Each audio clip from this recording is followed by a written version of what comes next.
IIT Mumbai থেকে B Tech aerospace engineering নিয়ে, তারপর ডিজাইনে মাস্টার্স, আর এরপরে 1 বছর ফিজিক্স পড়িয়েছেন সম্ভবত আইআইটির কোচিং ইনস্টিটিউটে। পাশাপাশি a beautiful place to get lost নামে একটি বইও লিখেছেন তিনি কুম্ভের মেলায় সন্ন্যাসী রূপে যেভাবে দেখা গিয়েছিল, তার কারণেই ওকে অনেকে আইআইটি বাবা বলে ডাকছেন। উনি আইআইটি থেকে পাশ করে নিজের প্যাশনের পেছনে ছুটেছিলেন। নিজেই বললেন 3 ইডিয়টসের মতো প্যাশন ফলো করে ট্রাভেল ফটোগ্রাফারও হয়েছিলেন। মানালি থেকে 2000 কিলোমিটার পায়ে হেঁটেছেন 4 ধাম দর্শন করার জন্য। একটি ইন্টারভিউতে তিনি বললেন, এই পৃথিবীতে এত কিছু শিখলাম, কিন্তু বেসিক জিনিস রান্না করাটাই শিখলাম না। ছোট্ট ছোট্ট বিষয়গুলো শেখা ও জানা দরকার। যেসব মা বাবারা এখনও খুব গর্ব করে বলেন আমার বাবু রান্না জানেন না, তারা বুঝুন রান্না জানাটা প্রয়োজন, বেসিক নিড না জানাটা ব্যর্থতা।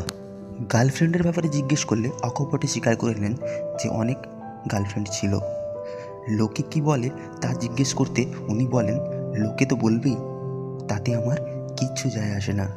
উনি বাড়িতে ধ্যান করতে, তাই বলে বাড়ির লোক পুলিশ রেখেছিলেন, তারপর বাড়ি থেকে তাড়িয়ে দিয়েছিলেন।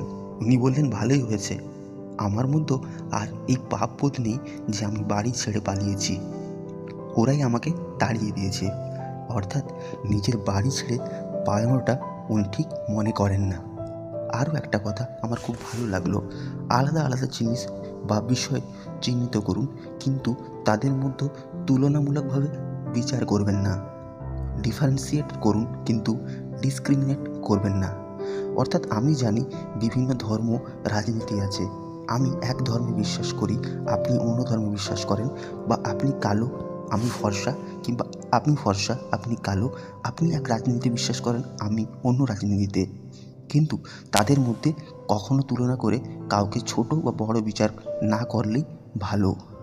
সকলের সাথেই বিরাজ করুন এই সমাজে, তবেই জীবনে আনন্দ থাকবে।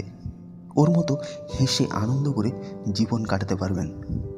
একটা বাস্তব কথা বললেন, ভারতবর্ষে এই সমস্যা যে আছে, যারা বয়সে বড় তারা ভাবে তারা বেশি জানে। মা বাবার সবাই ভাবে মা বাবা বড় বলেই তাই তারা বেশি জানে, কিন্তু বাবা হয়েছে তো কি হয়েছে, বাবা ক্লাস 10 পাস করেও ভাবে তার জ্ঞান সবসময় সন্তানের থেকে বেশি। এটা ঠিক নয়। তার তো বলা উচিত যে আমি সব জানি না, কতটুকুই আমি জানি। হয়তো মনে হবে যে উনি আইআইটির একটা সিট নষ্ট করলেন, বা অতিরিক্ত নেশা করে আজ উনি মানসিকভাবে অস্থির কিংবা অসুস্থ। এভাবে হাসতে হাসতে হেলায় সব কিছু ছেড়ে দিয়েছেন কীভাবে? কিন্তু আমার মনে হয় উনি যথেষ্ট ইন্টেলিজেন্ট এবং স্মৃতিশক্তি প্রখর, জানার ইচ্ছা প্রবল। উনি নিজে জীবন দর্শনের সমস্ত পার্থিব বস্তু ও সম্পর্কে মায়া ত্যাগ করে এই রাস্তা বেছে নিয়েছেন। সকলের অধিকার আছে তার জীবনকে নিজের মতো কাটাবার, অন্তত তিনি কাউকে ঠকাচ্ছেন না, কারোর ক্ষতি করছেন না, নিজের মতো করে নিজের জীবন উপভোগ করছেন। ইনি হলেন অভয় সিং, বাড়ি হরিয়ানা, আর এনার সবচেয়ে বড় বাণী হলো, চলতে চলতে কাহা যাওগে, यही आओगे।